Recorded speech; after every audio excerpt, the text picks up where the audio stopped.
All right. So, is this the first time we've ever talked? Yeah. I guess so. Yeah, I was just getting started when the last video came out. Yeah, I was gonna start part. there.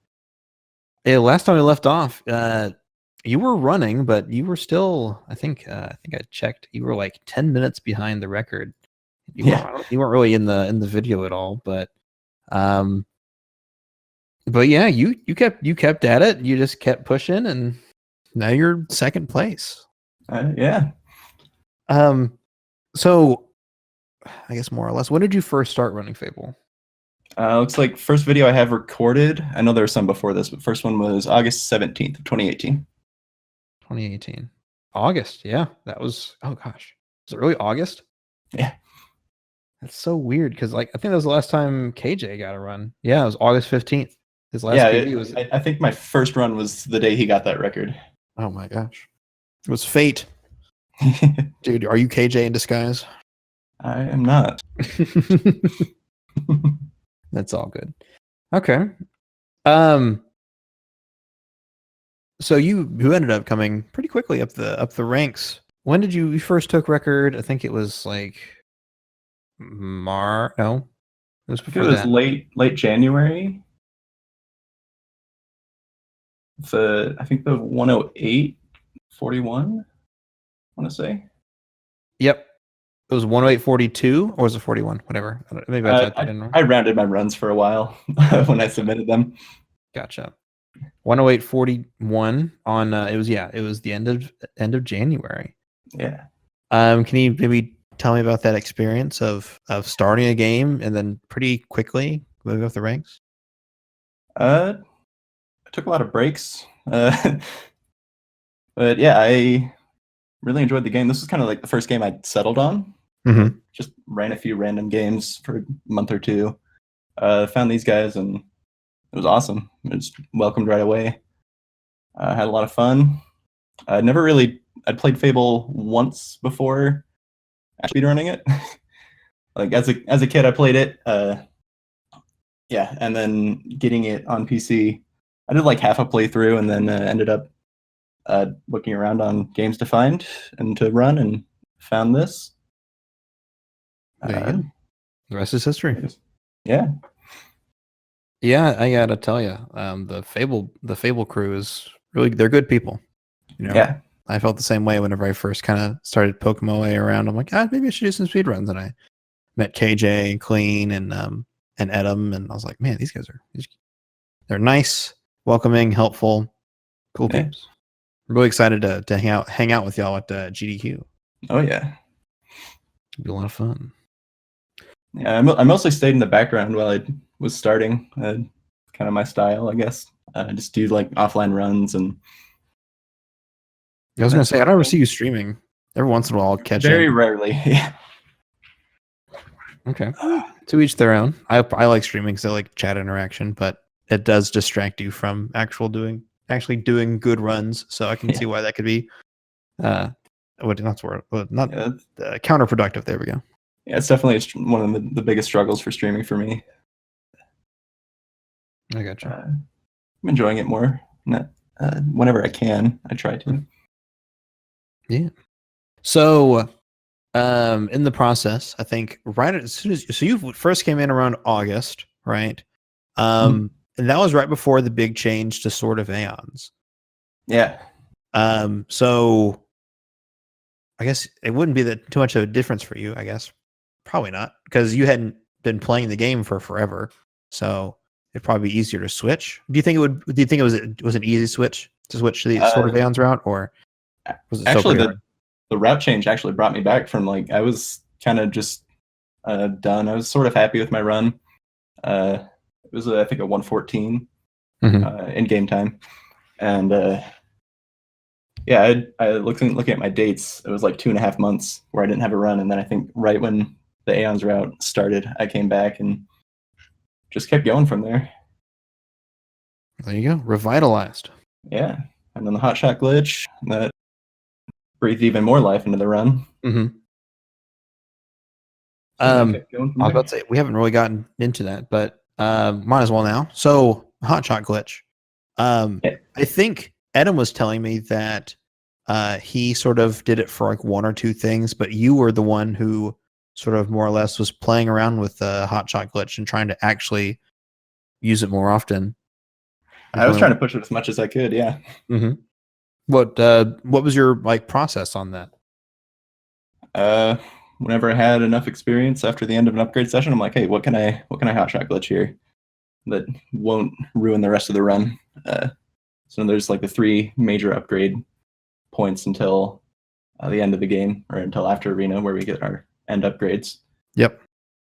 So I was like, okay, I'm pretty sure we'd already established the after guild training, the first assassin rush, we should always hotshot that. Mm-hmm. And then after Orchard Farm, I was like, hey, we have all these upgrades, we're not doing anything with them.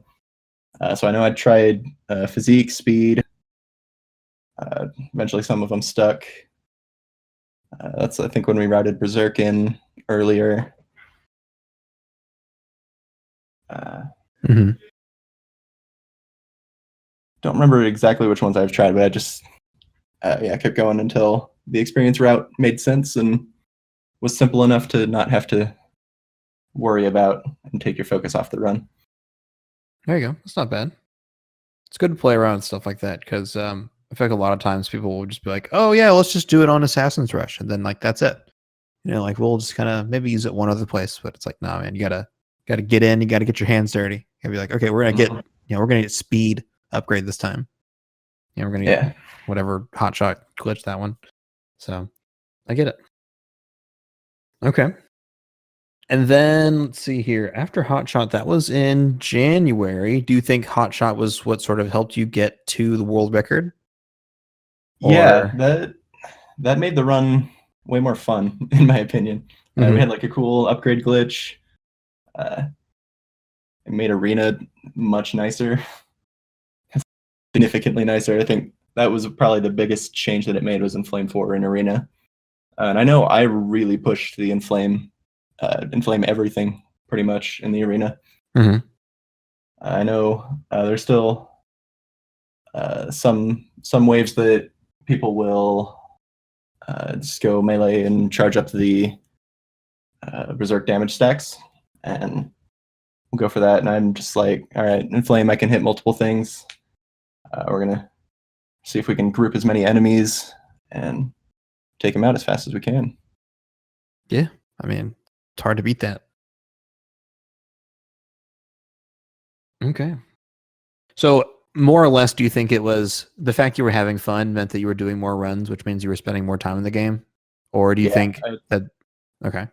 Yeah, looking at my dates, my first runs with Hotshot Glitch were like the 8th of January, and then like every few days I had a PB.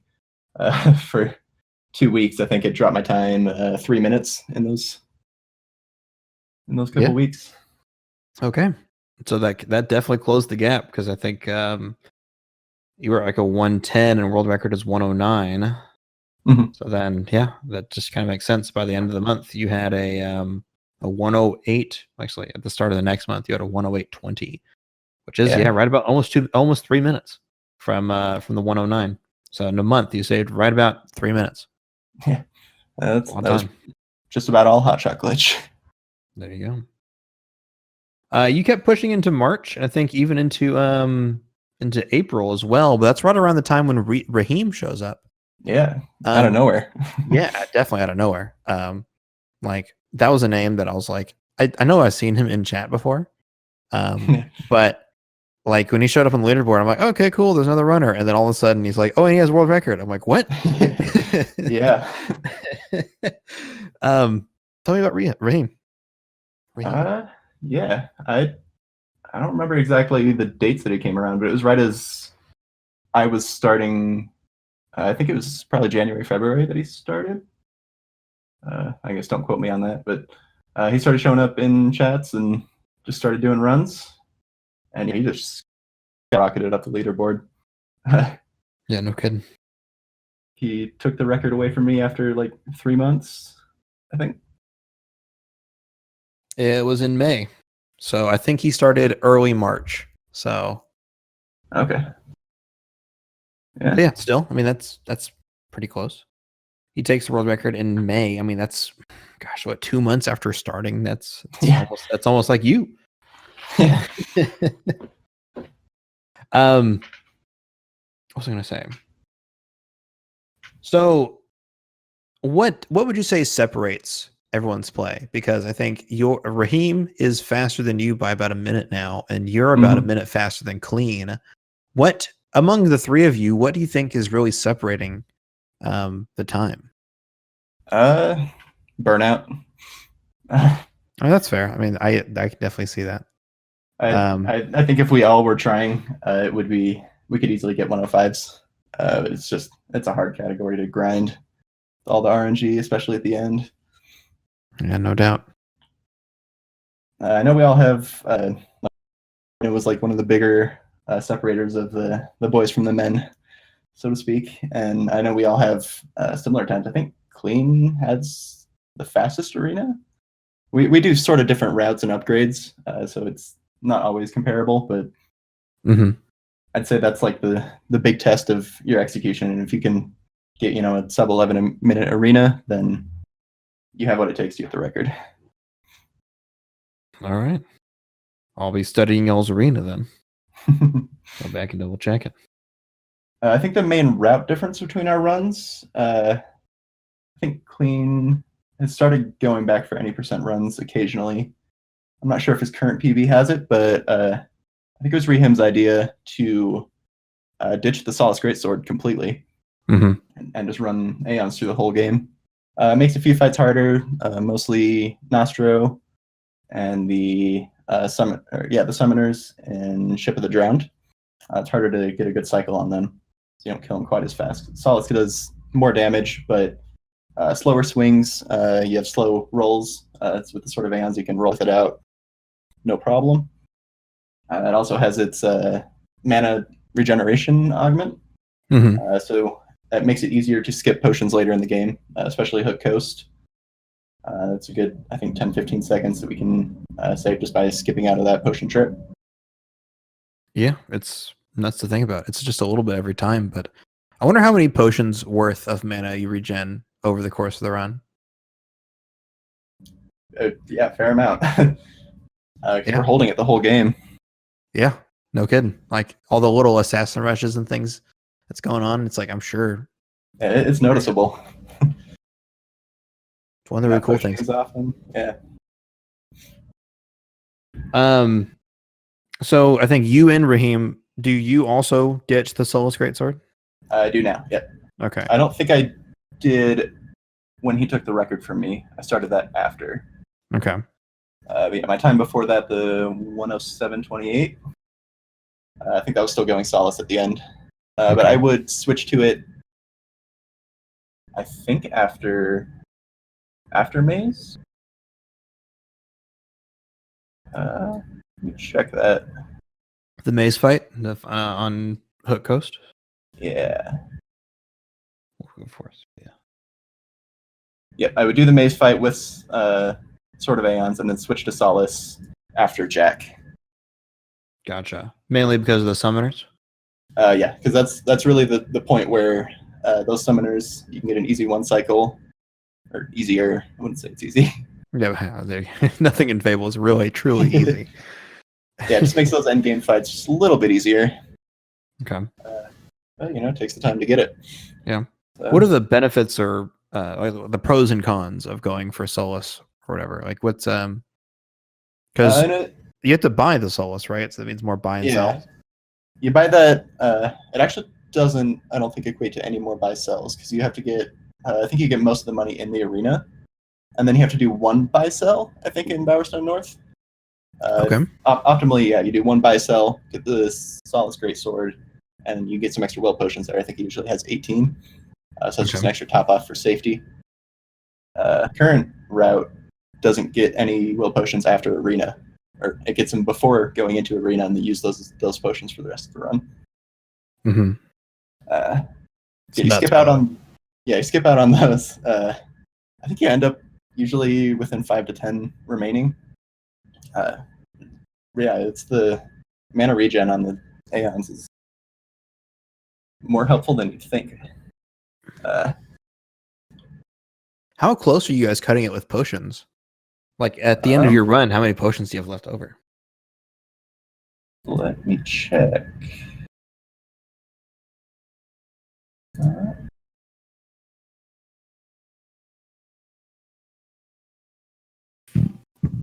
This last war. I mean, I don't explicitly go to check, but I have in the inventory. Come on. I had 24 in my PB. That's a some lot. Some of those would be health potions, so it's probably closer to 20. Actually, it's a lot safer than I was thinking. Yeah, I was gonna say I thought you guys would be cutting it really close, but it doesn't sound like it. Sounds like you guys are got plenty of leeway. It's definitely comfy. Okay. But yeah, sorry. Back to the time save of Solace versus Aeons only. It's in a perfect world, Solace isn't that much slower. If you get perfect fights all throughout, but that's not very likely. So in general, Aeons is slightly harder for the end game. Usually saves 5 to 10 seconds at least. Okay. So you're not getting those perfect fights. Okay, well, that's not so bad. But then, how much time would it lose to go get the Solace Greatsword? Because that, even though it's just one buy sell, that'd probably be about 10 seconds, right? Yeah, getting it's 10 to 15, depending on how good your menuing is. Okay. So it's up for debate. Some runners will die on the hill that it's not better. I imagine there's some heated battles in the Discord. But for me, it definitely feels faster. Yeah, there's a lot of that's the thing about speedrunning is that a lot of people are like, oh man, but it feels so much faster. It feels slower. Right? I wonder if anyone would actually sit down and do like a video comparison. I know Adam's done some, and I think that was the comparison. Like you'd have to be kind of perfect to save the 15 seconds that it takes to get. Gotcha. Okay, so that's more or less it's pretty equal. Yeah, it's not a contributing factor to like world record or not. Yeah, it's not saving 30 seconds. Gotcha. Okay. Speaking of 30 seconds, Raheem is right about 30 seconds off from a 104XX. Yes. Do you see that happening anytime soon at all? Yeah. You do? I think when someone gets the motivation to start the 80% grind again, it should come up pretty quick. There are secret strats kind of that nobody's been able to pull off in a run. I think I discovered it as far as I know. Skipping a dig phase from Arachnox in the arena. It's really weird, seems super random to be able to get. I think there have been 6 times that it's been pulled off total. Yeah, you somehow manipulate Arachnox's AI and it will skip its dig, which can save 10-15. Whoa, yeah. So what does it do? It just disappears, right? It will just not dig down at all. It'll just go and swing it at you again, and I think it involves a charge. It seems to be the common denominator of all the clips that we have. Oh, okay. Does like a charge at you and then a swing, and then we'll just keep attacking, and then you can go for basically what we do with Maze is just skipping like the health gate. Yeah.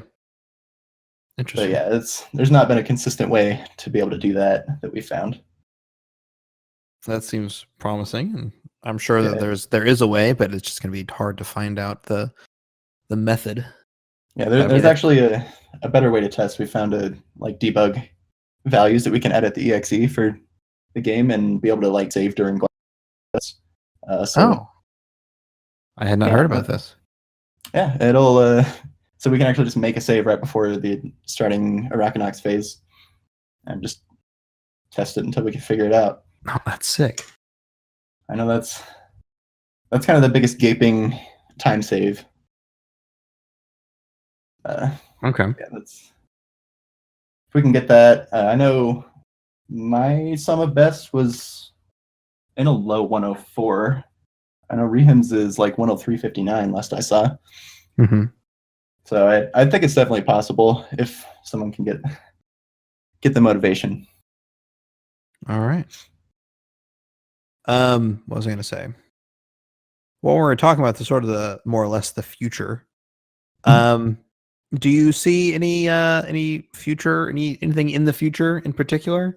Like I know prison skip is kind of one of those topics that's around for a while. Everyone has to decide if it's going to happen or if it's not going to happen. But where do you fall on that?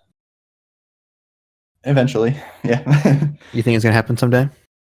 Yeah, it's gonna be hyped.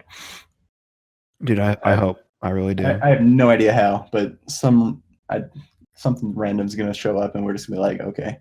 I think it's more likely that we'll skip like the entire section, and I'm pretty sure Adam's on the same page of if we can find a way to like get to Hook Coast before going past a trader escort.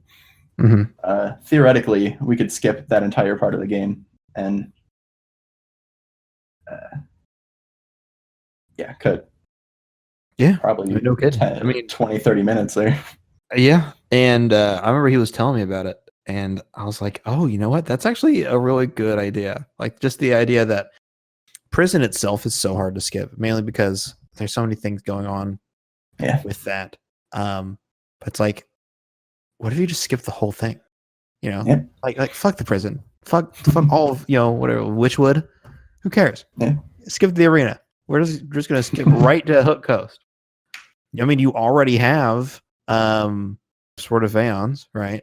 Yeah. So you have a good weapon, and then if you can, we've shown that that's enough to go through the end of the game. Yeah, if you could get your stats up, get some experience, you could. I mean, you probably have to figure out a way to. You probably have to route potions back in, the Aegis potions. But I mean, beyond that, like you could probably manage to do it. And so that's a pretty solid one if you can figure out how it works. If you can make that happen. Yeah, find a way to trigger return to Hook Coast, and that should, in theory, be all we need. Yeah, well, it's a big in theory. Yeah, we found a way to disable map scripts with edit mode. We need a way to find out how to enable all of them. So oh, man, dude, wouldn't that be so sick? Wouldn't that be so sick? We just re-enable all loading zones and stuff. Oh man, that'd be interesting. I think that'd be super cool. Yeah. Okay. All right. So, is there anything that we haven't talked about that you think we should mention? Can't think of anything. Okay. Yeah. Well, I guess we'll just go ahead and leave it off at that. So, all right. All right. Yeah. If there's a group chat that happens, I will do my best. Yeah, man. We'll see if we can get something going. But I'm gonna go ahead and end the recording here.